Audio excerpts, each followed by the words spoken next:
Monsters of the Multiverse comes out this week for general release on D&D Beyond and available for sale. Should you pick up Mordenkainen's Tome of Foes and Volo's Guide to Monsters on D&D Beyond? We'll answer that question.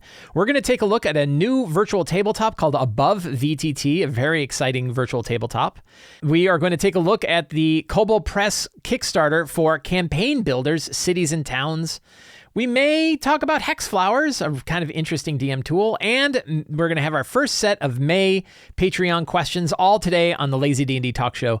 I'm Mike Shea, your pal from Sly Flourish. This show, like all of the work of Sly Flourish, is brought to you by the patrons of Sly Flourish. If you want to help support shows like this, you can do so by becoming a patron of Sly Flourish. Patrons get access to all kinds of exclusive material, video previews, previews of upcoming events, previews of upcoming material, and a lot of exclusive material. If you like what you are seeing, if you want to see more of it, please help me out by becoming a patron of Sly Flourish. But let's get into the talk.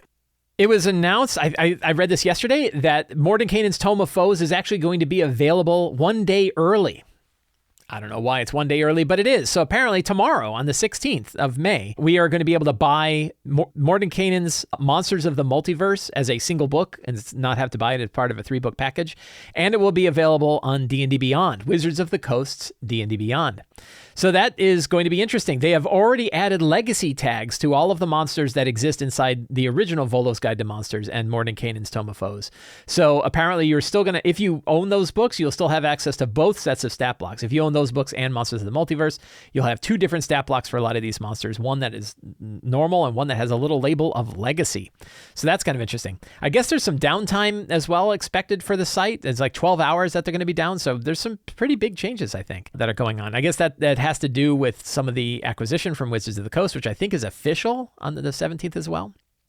So it's pretty neat. One bit of news that came out that kind of got people a little ruffled, right? Feathers got a little ruffled, was that they are going to stop selling Volo's Guide to Monsters and Mordenkainen's Tome of Foes on D&D Beyond. You won't be able to buy them after the 17th, I think it is. I think they'll be available for sale up through the 17th.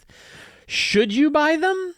I don't think so. I wouldn't bother. To me, the real value of D&D Beyond is the database stuff, being able to go look up stat blocks. And I am almost certainly going to be using the new stat blocks over the old stat blocks. I think it's going to be very rare for me to go back and want to look at one of the old stat blocks. So I don't think it's particularly handy to have both sets of stat blocks on there. I don't think it's worth having to buy the book. If you feel like, well, it's my only chance to buy it, and what if there's information there I really want? I mean, I'm not going to stand in your way. You can do what you want. But do I recommend it? I don't think so.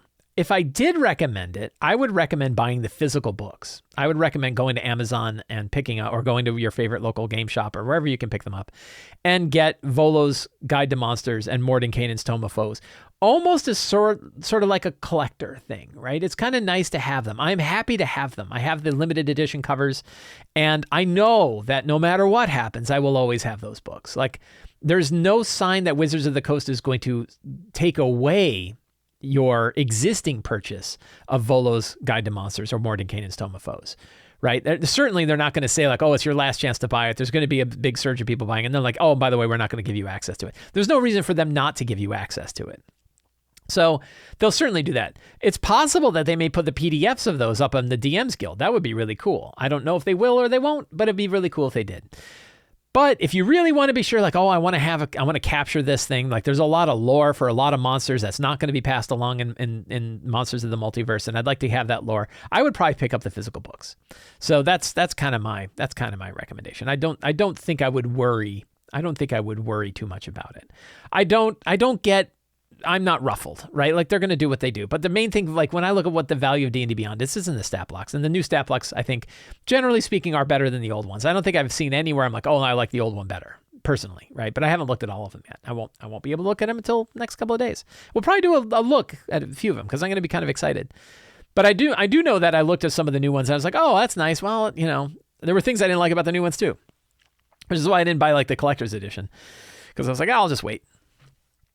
So anyway, that's all coming out this week. So that's kind of exciting. But yeah, if anybody cares about what I have to say about it, I probably wouldn't bother buying Volo's Guide to Monsters and Mordenkainen's Tome of Foes on D&D Beyond, even though it's like your last couple of days to do so. I wouldn't worry about it. I'd just get Monsters of the Multiverse because I think that that's going to be fine. But yeah, if you got and if you really want to preserve it, if you really want the information and you're afraid like, oh, it's going to be gone, and well, you can go buy the physical books, right? They're still cheap. And it would not surprise me at all if those books went out of print. Right, I fully expect. I think somebody asked Wizards of the Coast and they did not say one way or the other. But almost certainly, I can't imagine why they'd put those books in print. I mean, I guess like if they're selling, they're selling, but I don't know why they would bother. So I would pick them up. I would not be surprised at all if they went out of print. I think the original D&D starter set is also going out of print, Phandelver. The interesting thing is they're actually going to make the adventure for Phandelver free on D&D Beyond forever. That's pretty cool, right? That's great. It's kind of the opposite. But I would still, I like them. I'm a little bit of a collector, and I'm more than happy to have the special edition covers for both Volo's Guide and Mordenkainen's Tome of Foes. So there we go.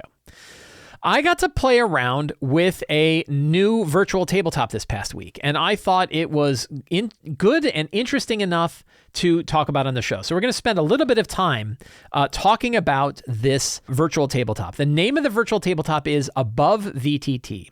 It has one particular angle to it that makes it different than all of the other virtual tabletops out there. A few different angles, really, but one big one, which is it is a virtual tabletop that sits right on top of D&D Beyond. So it is a Chrome plugin. You need to be using Chrome, and all of your players need to be using Chrome. This is kind of a disadvantage of it, is you do need to have a plugin. You all need to be using Chrome. I think they have a Firefox extension too. I haven't tried the Firefox one, so I don't know how well one works over the other. It is definitely an alpha product. It is early in its release, but it is useful enough that I played around with it for half an hour before a game. My wife tried it out a little bit, and then we passed it to our players, and we used it for a night and for our game on Wednesday. And generally speaking, people are like, I really like it. It's really handy. And the thing that makes it so useful is how well connected it is to D&D Beyond. It is really just sitting on top of your existing D&D Beyond stuff. So let's take a quick look. So I have a browser window up here. If I can find it. Where's my browser window? Don't need that. I lost my browser window. So you can Google Above VTT and get it from the Google Chrome store. Make absolutely sure that you're on the Google Chrome store and that it's secure and that it's approved and all that, so you don't download malware, because that would be bad. I will paste the link to this in the Twitch chat. And I will also link to it in the show notes below. So if you're watching this and you want to get a hold of the plugin, you can do so by going into the show notes below. So it is a Chrome plugin. You need to be using Google Chrome to use it. I think they might have a Firefox version as well. I haven't tried that out. It is free. You just download it and install it. You don't need to do anything else. You don't need to sign up with any other separate account. It uses your D&D Beyond account, which is very cool. Once you have installed the plugin, once you've clicked, it says remove from Chrome because I already have it installed in this browser. You then go to your D&D Beyond encounter page. So for example, you would go, let's say you're on the D&D Beyond page, you go to your collections, you go to my campaigns, right? You have all of your campaigns here. You would click on view campaign, and you would get your campaign page. I have a nice picture. This is my Wild Beyond the Witchlight campaign page. And you can see there's a new section here that says Above VTT, join as DM, right? We're going to kill that. And so you click join as DM. If you are a player, let me show that. You can go down to your players, and you can, for each of the players, they will see a button that says join Above VTT next to their character on the campaign page. They click that, and that brings them into their version of the page. It comes up with a splash screen. It's got a little video about how to use it. It's got a bunch of little contributor notes. Keep in mind, again, it is an early release, so the stuff that you're seeing is going to change all the time. So I'm not going to get into a tutorial about how to use it. I'm just going to show some of the features that caught my attention because they're going to be changing this all the time. I joined their Discord and have been listening to some of the things they're changing in future updates, and it all sounds like really, really good stuff. So I dig it, but I wanted you to just kind of see some of the cool features that it's got. So what you do is you create a scene.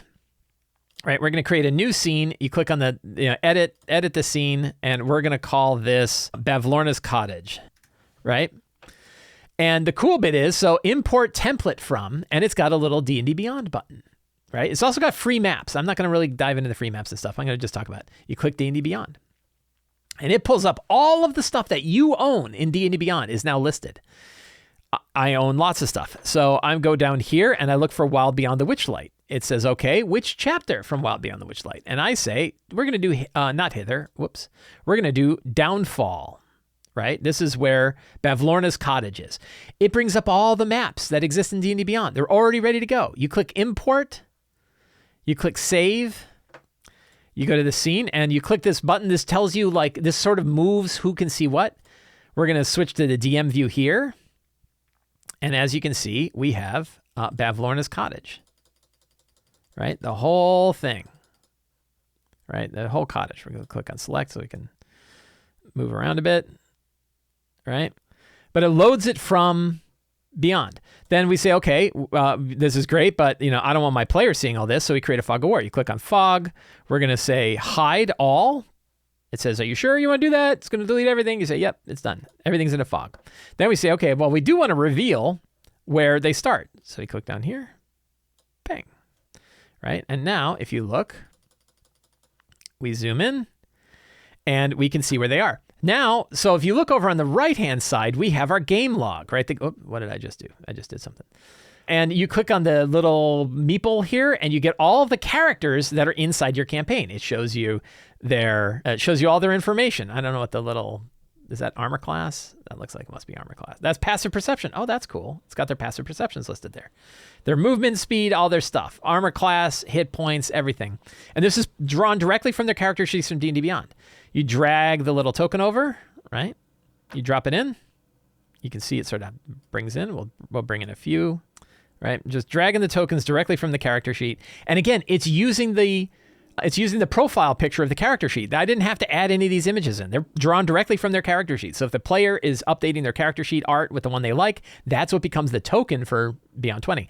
This is one of these areas, like I'm a huge Owlbear Rodeo fan. I love Owlbear Rodeo, but I have to create tokens for it, right? I have to go make character tokens or load them, and I lose them all the time, and I have to make new ones and stuff like that.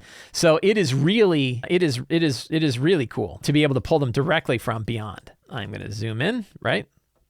So you can see we have our characters. We go to select so I can drag them around. It shows their name when you click on them, all that kind of stuff, right? And zoom out. Then they open a door and they say, we're going to go into that first room, and you go fog and we reveal square. I always do the reveal a little bit outside the wall so they can see the doors and stuff like that. Bang, right? They see the inside. The characters wander inside. Right, and they're wandering about.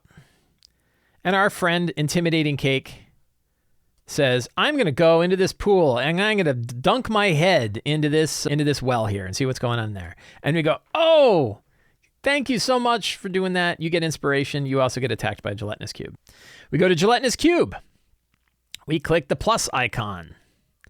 And it puts a gelatinous cube token ready to go. Hit points. Only the DM can see the hit points and armor class here, but the players can see everything else. The gelatinous cube comes out and we go, okay, ready for some magic. We want to roll for initiative, right? Select everybody by drawing a big border around them. They're all selected. Right click and say add to combat tracker. You got this little combat button. You click that. Everybody's in there.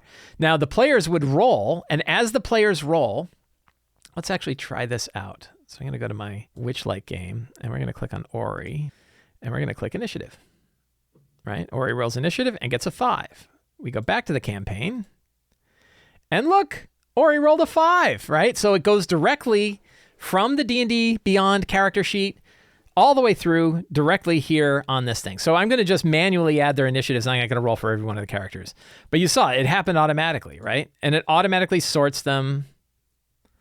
It automatically puts everybody in order, right? And there you go. You can see it. And now what we've got, and then you say like next, okay, who goes up, right? What have we got here? And you can go through initiative. A killer feature, all of the players can click that combat thing and see where initiative is. They can see where they are. They can see where the monsters go. They can see what's going on in initiative. That is a huge advantage. That's something that D&D Beyond on its own does not have. It does not have a way for you to share initiative with your players. That feature alone makes this really, really handy. Like a lot of it is quality of life stuff, right? A lot of it is like being able to pull a map directly from D&D Beyond and turn it into a battle map in VTT. That is awesome, right? You just saw it. It was really cool. Being able to add characters using their art is really cool, right? With all of their stats and stuff, really, really great. Being able to drag a monster, right? And throw that right in there, really, really great. But being able to share initiative automatically from D&D Beyond with your players, something D&D Beyond cannot do. There's no good way to do that right now. Now there is, right? So for that feature alone, that's beyond just a quality of life feature. That's beyond just, it's really handy for me not to have to move a map into Owlbear Rodeo or something like that. This is outstanding. It is very Roll20-ish in how a lot of its stuff works. You can put like condition markers on stuff. You can mark it with other stuff. You can change its current and max hit points. You can do all kinds of things. I think there's even some ability to kind of reskin things, right? But I haven't really played around with that too much. It uses the combat tracker log that exists inside D&D Beyond, right? So it doesn't have its own combat tracker. It's got its own, it's got its own thing where it sits on top. I'm just scratching the surface. Again, you are seeing me playing with this. I've probably spent, 2 or 3 hours with it. I really haven't spent a lot of time with it. But I can tell you, for running, if you have a lot of material in D&D Beyond, if you're already using D&D Beyond, if your players are already using D&D Beyond, if you've invested in D&D Beyond, being able to drop this on as a plugin from Chrome and be able to access all of that in a virtual tabletop makes it a very, very powerful tool. I was asked earlier, do I like it more than Owlbear? They are different tools, right? I don't look at Owlbear in the same way because Owlbear is completely separate from the game system, right? Which means I can use it for Numenera. It means I can use it if we have people that use pen and paper, right? I can use it in different ways. This works really well if everybody's already in Beyond, and it works really well if you are heavily invested in D&D Beyond. If you're not, it's probably not for you. If you're heavily invested in Roll20, you're probably not going to want to switch to this, right? But it is a really strong tool for those of us who are already pretty deeply ingrained in D&D Beyond. This is a really, really handy tool. Where is it going? I have no idea. I can see in the chat, there's lots of question of like, is Wizards going to buy this to jumpstart their VTT? Who could say? Are Wizards going to ban them? Are they going to do stuff in there to make sure that they can't use this because they want to sell their own? Who could say, right? I don't know what's going to happen with it. But I also know that the investment in this is low, right? It doesn't cost me anything. I already have all my D&D Beyond stuff. So if this works for a while, great. And if it stops working, I would be sad, right? But if something else comes along, that's okay too. Don't hang on to any one set of tools too much. And if you invest in a set of tools, know what you're investing. If you've spent hundreds and hundreds of dollars on all of the modules in Roll20, you're probably not going to want to switch out of Roll20 for something else. If you've spent hundreds and hundreds of dollars in D&D Beyond, you're probably not going to want to leave D&D Beyond to go somewhere else, right? But a tool like this or Owlbear Rodeo, they don't cost anything, right? The only investment you have is, it's use during your game, which isn't insignificant, right? Like if you get used to a tool and if your players are used to a tool, that really matters. But I'll tell you, my players didn't have any trouble picking this up. I didn't have any trouble picking it up. My wife didn't, and the rest of our players, nobody had trouble picking it up. And it was really, really handy to be so tightly integrated with D&D Beyond. For us, because we use D&D Beyond, because we're pretty heavily invested in it, it is a very powerful tool. And I think for those who are heavily invested in D&D Beyond, this looks really great. Again, heavy development. They're doing a lot of new stuff, a lot of new features. I was reading about some of the new features. They sound really good. What you're seeing here, I expect you're going to see some of it change, right? I expect a lot of it will change. New features will get added. But it's really cool. I mean, again, go download the plugin and try it out, right? If you're using Chrome, you're using Firefox, go download the plugin, give it a shot, see what you think. Not for everybody, right? But boy, it sure impressed me, and impressed me enough that I thought I would talk about it today on the show. So that is Above VTT. You want to learn more about Above VTT, check the show notes below. There's links to the plugin and everything else down there. So our friends at Kobold Press have a new Kickstarter for the campaign builder, Cities and Towns. This is a whole suite of tools to build plots and cities and NPCs, a homebrewer's guide to better fantasy cities. They have 26 days. They've been going for about 4 days now, 2,100 backers. Again, you can pick up all different kinds of things that you want to pick up. Do you want to just pick up the PDF? Do you want to pick up the hardcover? I, of course, go for the hardcover. They also have dry erase poster maps for their cities, a bunch of them. How many? 10 wet/dry erase battle maps that they're including with this. And I was like, yeah, I know that I love the ones I got for Scarlet Citadel. I certainly am a sucker for these kind of maps. Sure, I will go ahead and back it for the maps. So for $90, I'm getting the book, the PDF, and the map folio all in one big package. I think it looks really good. Kobold Press stuff has always impressed me. Like, Kobold Press is one of the companies, them, Monty Cook Games, a few others, where anytime they put out a Kickstarter, I back it for all of it. I back it for physical and digital because the quality of the books that they put out are outstanding. It's the kind of material I definitely use at my table. I've used a lot of Kobold Press material at my table. I really like it. So I definitely, had no trouble at all. This is one of those where like I heard it was coming out and I said, well, let me know as soon as it is because I'm going to back it. And you can back it. So I would suggest checking it out. Check out the Kickstarter page and take a look. Who doesn't want materials to build cities and stuff like that? So very cool. So give it a look. Check it out. Campaign Builder, Cities and Towns for 5th edition by our friends at Kobold Press. So I guess it was a couple weeks ago. I don't remember I heard about this. Somebody in my chat probably mentioned it. Somebody somewhere. I wish I could remember. Maybe if they happen to be in Twitch today and they can remind me where I heard about this. I heard about an interesting tool called a Hex Flower. I love random tables, right? But one of the interesting things about random tables is that they are what nerds refer to as stateless. Oh, Rangdo of Arg, that was you who brought it up. Well, thank you for bringing it up because boy, it got me into a whole different plot line here. It got me involved in a whole big thing looking at this stuff. And I even built one for City of Arches. We'll take a look at.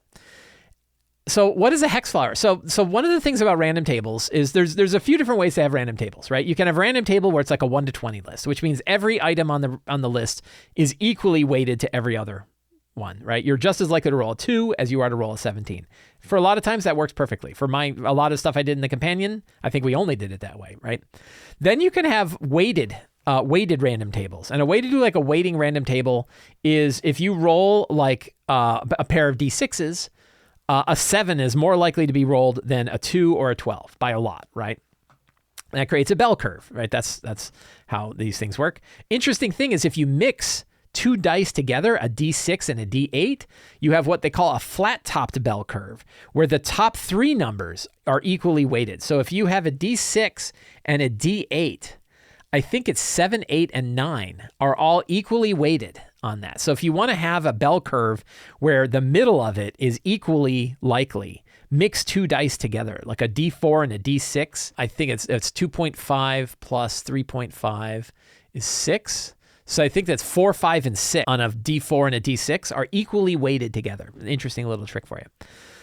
So those are 2 different ways to have like random tables. You have a flat random table where everything is equal. You can have a bell curve where you can have a bell curve where it's a perfect rounded top bell. You can also have a flat top bell curve where you mix 2 different types of dice to create a flat bell curve. The problem with all of those is they don't have state. They are stateless. In other words, one roll doesn't know what the previous roll was. One roll doesn't lead to another roll. It doesn't change anything. It doesn't change your odds. So when would you care? Well, an example is like if there are let's say you're rolling for like a random monument, right? And certain types of monuments are more likely to be made by certain types of humanoids. So like an archway is more likely to be elven, or a tree is more likely to be elven or gnomish than it is to be orcish or draconic, right? Where a dragon statue is more likely to be draconic than it is to be elven. If you're rolling twice on a table, typically the second roll doesn't know what the first roll did. A hex flower is a way to have state with a roll. You roll once and it moves you to a state. You then roll again and it knows what your second state is. Mike, what the hell are you talking about? What word? You're saying words and I don't know what they mean. Let's take a look. So this is what a hex flower looks like. A hex flower is essentially, I think it's 19, right? It's 19 different hexes in a center. And you can think of it like a board game. You start your roll in the center of it. This is all, by the way, on a blog called Goblin's Henchman. And you can, the Goblin's Henchman blog talks about this all the time. They have lots of different articles about it. And you can see the links to all of this in the notes below. They even have a thing called the Hex Flowers Cookbook, which is on Drive-Thru-RPG. It's pay what you want, $3, pay the $3. Be a hero, pay the $3. It's worth it. Really cool thing. And essentially you can think of it like a board game, right? It uses 2d6. You're rolling 2d6, but depending on your roll, moves you to a certain spot, and then your next roll takes place at the spot that you just moved to. So it's almost like moving around a piece on a board game, right? And you're far more likely to go to another certain space depending on the space you were in previously. Thus, what we have are rolls with state. So I'm going to show an example that I wrote. Here's an example. This is a good one, right? This is a good example of for weather, right? So you start in the center of it, right? Whatever the weather is the same as the weather rest. You might say it's temperate, right? It's just a normal day, nothing going on. And you would roll, you roll your list. Well, as you can see, if you look at the rolls in the bottom, right here, the way the rolls are working is that you're far more likely to go down in this than you are to go up. It's very likely to be a fair day than it is to be a storm. Right? The storm, you're only likely to go straight into a storm if you roll a pair of 6s on a 2d6, which is not very likely. So, and as an example, we started same as yesterday, and then we rolled a 5, right? 5 is a relatively common one. So we go, it's partly cloudy and breezy, right? Well, now the weather's changed. So now we roll again, and this time we rolled a 7, right? That means it went to sunny and clear, right? So same as yesterday, partly breezy, sunny and clear, right? We roll again and re-roll that's another 7, right? In this case, this is where the randomness comes in. You can't just keep going down. So the minute you hit, let's see, it says, do not cross a solid line, right? So in other words, we don't go down here, right? Which would roll us back up to the top. Instead, we just say, nope, it's another sunny and clear day. It sort of rotates down, right? You roll again, hey, a 7 again, another sunny and clear day.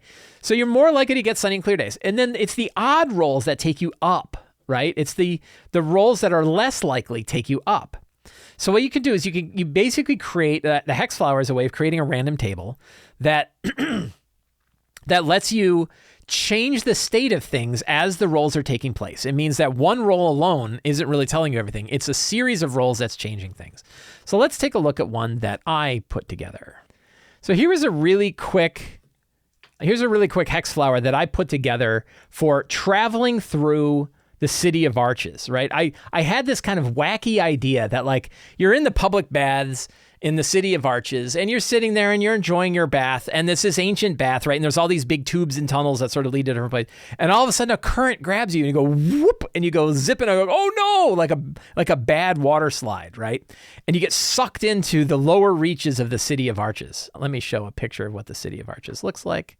Right? So here's the side view of the City of Arches, right? City of Arches, by the way, is a fantasy city that I've put together. It's available to patrons of Sly Flourish. It's like a 24-page city source book, city guidebook that you can get by being a patron of Sly Flourish. You start in the public baths. Public baths are right here in the center, right where those 3 statues are, right? And you get sucked away. You can see all the weird tubes and things and weird chambers that lead you off. So it's like, where do you go? Like, what ends up happening? So the idea is just, this is sort of a way for a DM to sort of connect locations together.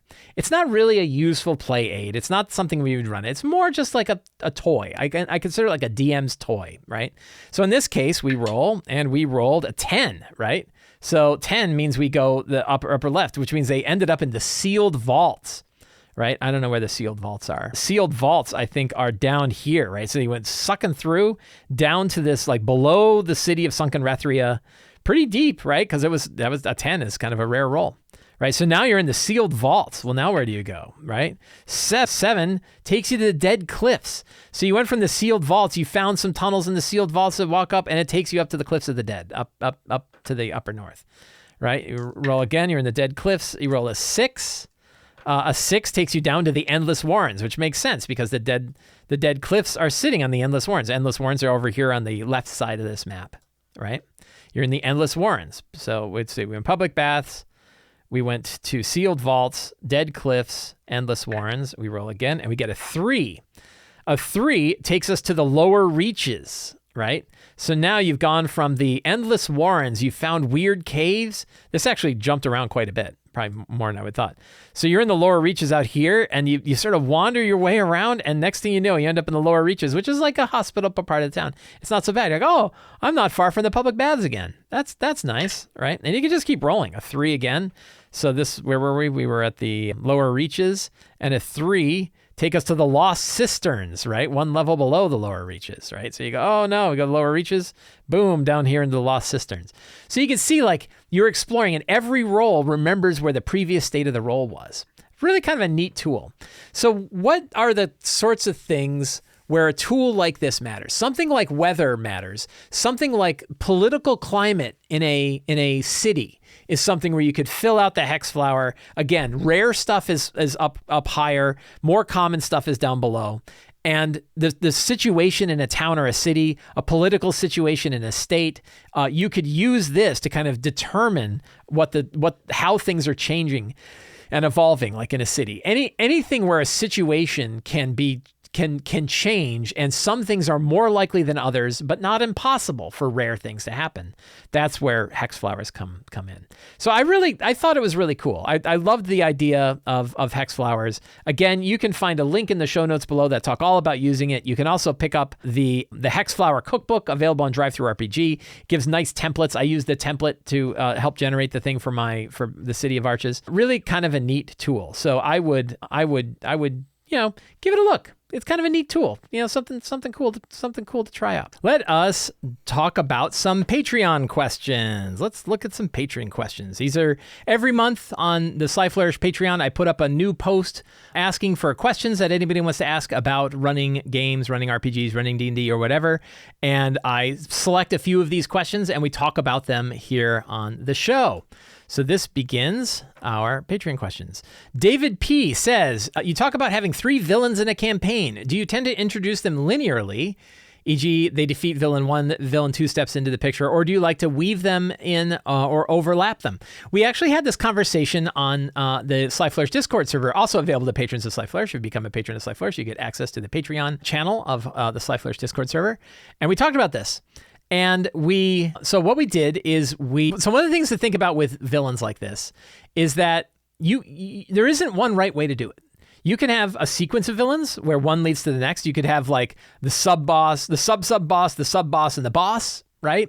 And each one is sort of a villain that the characters deal with. You could have 3 totally different ones that are all part of one central plot line. So like 3 different groups of the Cult of the Dragon, 3 different main villains of the Cult of the Dragon, all doing stuff to bring Tiamat back. Or you can have totally separate storylines where you have 3 villains doing 3 totally different things. The adventure Legacy of the Crystal Shard and to a good piece of Rime of the Frost Maiden have villains who are not really involved with the other villains. Auril isn't really concerned about the Duergar building their war machine, which isn't really concerned about what's going on in the city of Yethrin below, right? Those are all sort of separate plot lines. So you can certainly intermix your different villains in different ways. And it's up to you to decide how you want to do it, right? It's generally nice to have 3 just so you have a lot of different variables going on. But there isn't one right or wrong way to do it. It's not like it's always better to have 3 villains that are all sequential. If you have them in series, if you have like one main villain now, you're going to have a more linear campaign, right? If you have a villain that you're dealing with, like your tier 1 villain, your tier 2 villain, and your tier 3 villain, it probably works better to have a little bit of spaced out overlap so you know that, that villain is tied to this villain. But I generally like to have 3 current villains or 3 current fronts that are all sort of moving forward, that all have some interwoven tapestry of their plots so that there's some sequence to the adventure, sort of a wide yet still one direction sort of campaign. But there isn't a right or wrong way to do it. There's no rule that says you have to do it in sequence or you have to do it in parallel. You get to decide in your campaign. The only idea is it's nice to have villains. It's nice to have more than one, so there's some variable things going on there. And it's nice to make sure that the quests that they have are robust, that if the characters destroy their quest, either they succeed and the quest is over, or the villain has alternative paths that they can take to get their job done. I have a YouTube video where I talked about that. So David, thank you for the question. Hope that answers your question. D. Vincent says, I know you're not a puzzle fan. No, I'm not. And by the way, neither am I. However, I do believe that they can be of value in particular for exploration. Part of the challenge for me, however, is to make sure that the characters, not the players, are the ones working on the solution. For example, another DM in my group who does like puzzles had to contend with an int 8 barbarian solving mysterious arcane riddles while the int 14 warlock looks stumped. How do you avoid this type of situation? Bonus question. Since Numenera is so exploration-centric, have you developed new ideas or techniques for implementing puzzles compared to the last time you were asked about them?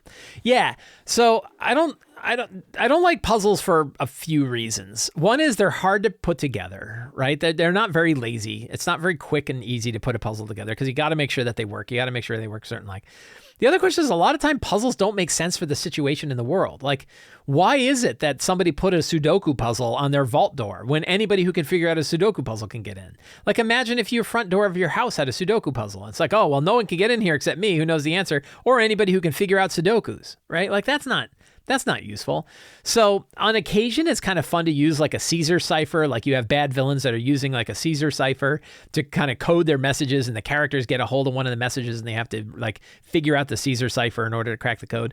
That's not so bad. That kind of makes sense from an in-world perspective. But a lot of times, like you look at Skyrim style vault door puzzles and you're like, who put this here and why? Like who cared, right?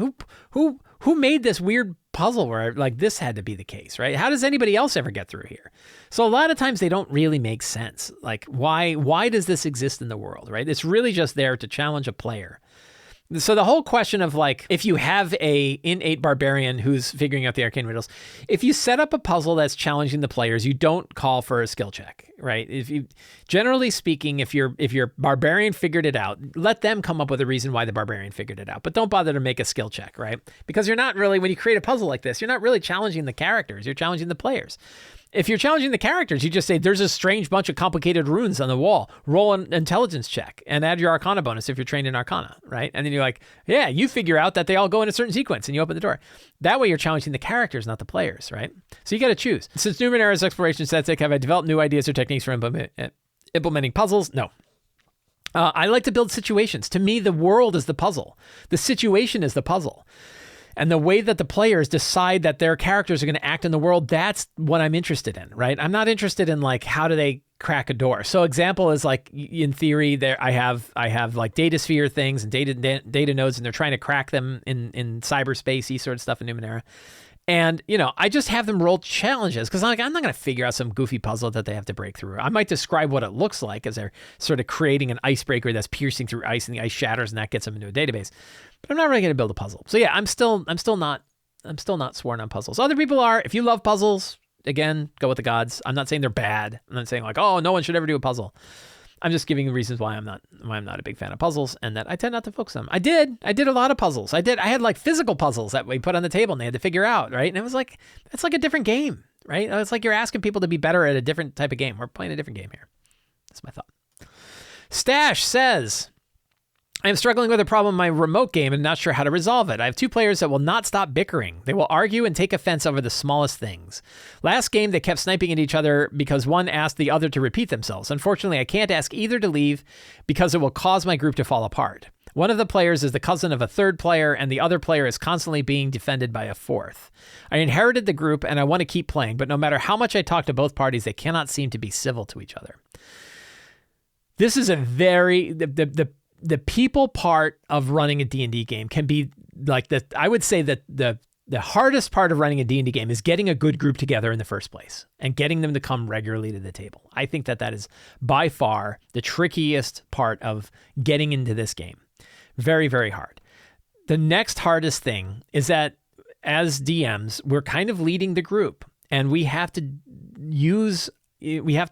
deal with people issues, right? And these come up a lot. And I know that like it's not fair to ask DMs to be the ones to have to deal with situations like this. Like we're not psychologists, right? We're not thought leaders, right? We just want to run a D&D game. But sometimes we find ourselves in the position where we have to deal with situations like this. It's not fun. We don't like it.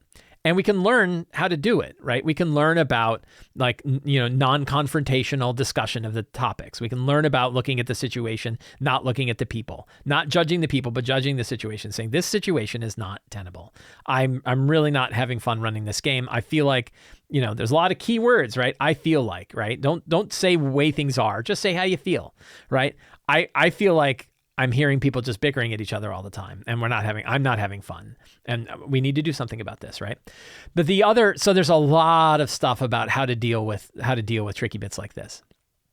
But there's another part too, which is there are hundreds, thousands, tens of thousands of D&D players out there who are great players, who really love the game and want to enjoy the game, who can't find a DM. So if you're a DM and you have a group and the group's not having a good time and they're not running it for you, right? It's hard. Like there's people, and especially if it's like family members or friends that you really love, but you might tone it back and say, I'm going to move to 1 day a month instead of one day a week, right? And look for other players because they're out there and they want DMs, right? They want players are out there looking for DMs. And it's hard. Again, we're back to problem one, which is it's hard to find the right people to bring to the table to run a game that you want to run. But it can be done. I've got some links in the show notes that can help with this a little bit. But keep in mind that if you're with a group of people and you're not having fun and maybe they're not having fun or other people aren't having fun, it might be time to take a step back. And remember that there are, especially with an online group, right? Especially one when you inherited, right? Like you don't owe people running a D&D game, right? You don't owe them that, right? You can take a step back. And again, like if you love the game, there are lots of people out there who really want to play, who will probably be great. So yeah.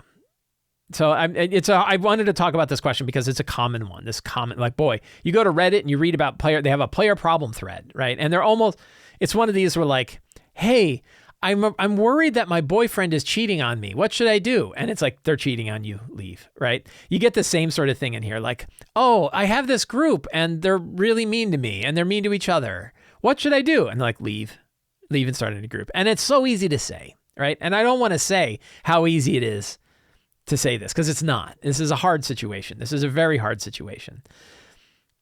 But keep in mind that there's a lot of players out there who currently aren't playing, who would love to play, that are great. Keep that in mind. So Stash, I hope that helps. I know it's a tough problem. It's a really tricky bit. Eric L, I haven't been satisfied with the tone while running Primeval Thule using 5e. Robert Howard Conan-like setting. I actually wrote some stuff of Primeval Thule. There's bits, I think Nyarlathotep. If you read the section about Nyarlathotep, there were 2 sections of Primeval Thule I wrote. One of them was about Nyarlathotep. It was one of my early freelance things.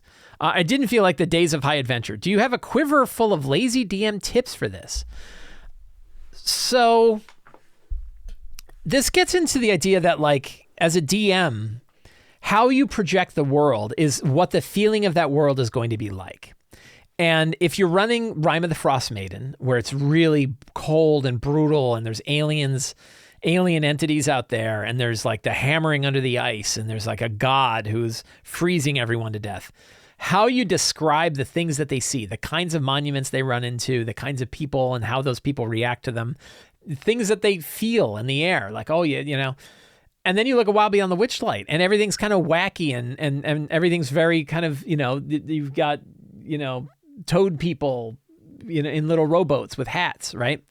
How you project that stuff is how the atmosphere of that game is going to feel. And it became very apparent to me, switching from Rime of the Frost Maiden to Wild Beyond the Witchlight, how important it is for us to know and to consciously recognize the theme that we're projecting, the feeling of the atmosphere that we're projecting, and how we project that, how we describe things, what kinds of things we describe, the NPC interactions. Is it funny and whimsical? Is it brutal and dark?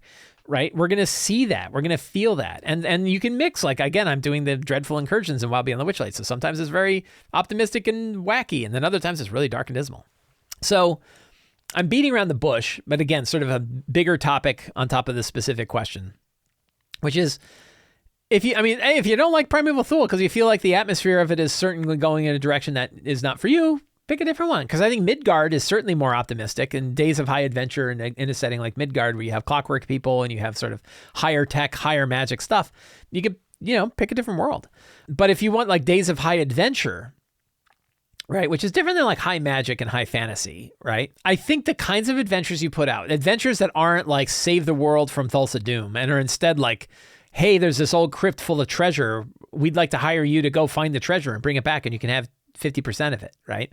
That like, the theme of the kind of adventures you run and the way you describe them as they're happening is what can give you that feeling that you're going for. Like Days of High Adventure to me is about like treasure hunting, thwarting danger for profits, all that kind of stuff, right? Think about when, Conan the Barbarian, right? Conan and his two friends break into a serpent tower of Thulsa Doom, right? And their goal is to get the Eye of the Serpent, this really, really valuable gemstone, right? They hear about the Eye of the Serpent. They're really there. They're thieves, right? They're just there to go steal. That's high adventure. Now, Conan finds out that the symbol inside the Serpent Tower is the same symbol as the group of people that murdered his whole family and murdered his village. Well, that's now a new subplot, but it's still high, like climbing up a tower, breaking inside, fighting off cultists, and stealing an emerald. That is high adventure, right? So think about the kinds of adventures you're running, and think about the how you're projecting it is what I would recommend. Eric, I hope that helps. The Meowster says, a recurring problem for my session is pacing. Not just you, everybody's. Pacing is a tricky bit. Some reasons are internal, ADHD, and some external, party splitting to 3 areas. I noticed this particularly when my Curse of Strahd party split to meet with key NPCs in Veliki. I wanted to know if you thought more about pacing, particularly regarding party splitting multiple scenes or what others have had success with. Yeah, so I mean, anytime you split the party, right, it's challenging, right? Because you now have a group that you're focused on and a group that you don't. I have heard of people using initiative, right? And you just roll for initiative and you go around the table like initiative, only they're in different places of the world. The easy thing is to get lost into one story when you're focused on it and then forget about the 3 other people that are somewhere else. And you really want to be driving to, okay, let's go to this group over here. You guys are doing this. Okay, now let's go back to this group. You're doing this, right? That switch is the important part of pacing. And you have to remember that other group is waiting to go. And there's, the problem is you're in flow, right? And you lose track of time when you're running games. So it's really easy to forget about the fact, there's these 3 others. So you just be real careful. Like when you're splitting the party like that, be real careful to be thinking about the people who aren't on screen and how fast you're going to be able to get to them. Right? At every beat where it's like, okay, that's a good place to stop. Let's go back to our group over here. Do it. And then everything you can to get everybody back together so that they're all focused on one scene. That's really important too. So I hope that helps a bit. Again, you could roll initiative and that way you're jumping from character to character and kind of talking about it.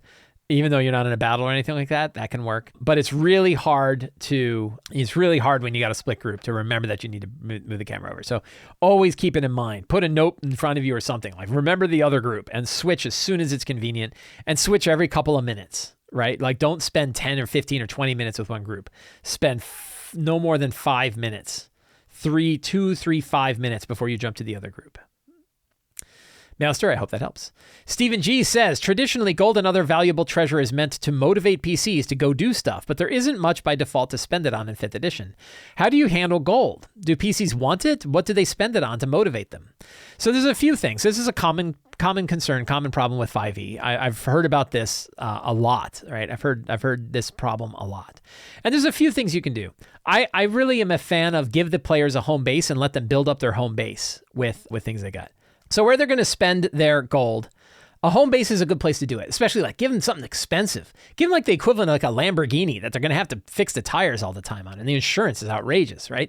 If you give them like an airship, I gave my Storm Kings, my Horde of the Dragon Queen group got a mobile castle that they had to float around, right? They turned it into a timeshare, right? And they would have people on that could live. Rich people would come and spend time. The rich people were pains in the asses. It was so much fun. But to keep the thing in the air, they had to burn magic items up, right? They had to fuel magic items. They had to throw magic items into the furnace, right? It was such a good way. And they had to get gold to buy magic items so they could punt the magic items in there, right? Or go hire wizards, right? And so there was a lot of costs. They had a lot of money, but they had a lot of costs. And we figured out it was like 40,000 gold a month to keep that thing going, right? So they They had to keep that money going. Building up a home base, maintaining a home base, all that stuff's in the player's handbook too, but you can make it more fantastic with sort of fantastic features that cost more. How much does it cost for a scrying pool, right? How much does it cost for really expensive bits, rejuvenation pods? So what are some of the things that they could spend lots of money on and then get them interested in buying that? You can also have them buy magic items, kinda. Xanathar's, I think, has a pretty fun way of you having to spend money to like fence magic items, right? You have to like build contacts and set up parties and find meeting places and bring people in. And then what you get are like random, here are 3 random magic items that you can buy. And that way it's not like they get to make the one weapon that they've always wanted to make. Instead, it's like, oh no, I want to do this. But then you could also say like, oh, if you're planning on making a magic item, well, here's how the costs are going to go. You have to do quests to get the pieces, but you're also going to have to pay to have the people work on it. And it's going to take you a while. And you might not have it till you're 7th or 8th level, but by then it might go about. So that's another way to kind of, use money up. You have these money sinks in your game where the money matters. Paying for political stuff, like maybe they're, oh, well, we have 3 masked lords of Waterdeep that we're paying off to kind of go our way, right? What are different ways that you can use the money to buy off political factions, right? Or support political factions. Oh, we love the Harpers. We're going to give a lot of money to the Harpers so that the Harpers network can get bigger, right? We're going to have bards in different towns. Lots of different things you can do like that to get gold. What I find is that as my games progress, we just don't pay attention to gold anymore, right? It doesn't get rewarded very often, or they keep track, but they never really spend it. And that's okay because they're busy with other things. And I think like as adventurers, especially in a plot-driven thing, the money's just not the motivator. The motivator is we got a villain, we got a defeat, or the world is going to end, right? So I think that those are some ideas. I don't have a perfect answer to this. I don't have a perfect answer to any of these things. There's no perfect answers. But Stephen, tell me, I hope that helps. Christopher W. Have you ever felt unsure where to take a homebrew campaign next? How do you figure out what to do? I'm currently running a homebrew adventure set in Strixhaven, and we've had a good time, but I'm feeling at a loss for what to do next. Yeah, this happens frequently, right? When you're running a homebrew campaign, you really don't know what's going to happen, right? So I always try to say like, well, what's that one shining star out there? What's the one thing that we're all kind of leading towards? The rise of the 4th Emperor, this evil entities from another world is coming. That's the center. And then how do things kind of coalesce around that? So, again, if you don't have any, whipping up some villains. Who are the main villains and what are they doing and how do they need to be stopped? What's your central theme? You can always, at any point in your campaign, stop, reset, and start the campaign over again, just like you'd be starting a brand new campaign. What's the theme of the campaign? What's the elevator pitch? Who are the villains? What's the drive and motivators that are bringing the characters involved? And sort of narrow it back down. I talk about like Stephen King when he wrote The Stand. Was like halfway through the book and realized, I don't know where the hell this book is going. I've got these 2 groups. I got good guys and bad guys. They're both building up towns. I've got like 48 main characters. What do I do? And he's like, I need to kill off a bunch of the characters and then send their other ones on a quest. And that's what he did. Like halfway through the book changes and it's 4 characters that are going on a quest to stop evil, right? He narrowed it down, refocused that. What's the main goal? What's the plot? Who are the villains? What are they doing? And narrow it down. And basically at any point in your campaign, you can just hit the reset button and just shrink it down. Right? Say this is the one thing that they need to do, and this is where it's going. And that's the goal of the overall campaign. And that might change, right? But right now, that's what it can be. Christopher, I hope that answers your question. My friends, that is it for today on the Lazy D&D Talk Show. I want to thank everybody for hanging out with me this morning while we got to talk about all things D&D. If you enjoyed this show, you can help me out by subscribing to my channel right here on YouTube, supporting me directly on Patreon, going to the Sly Flourish bookstore and picking up any of my books, or subscribing to the Sly Flourish newsletter. All the links for that are in the show notes below. Thank you all so much for hanging out with me today. Have a great day and get out there and play some D&D.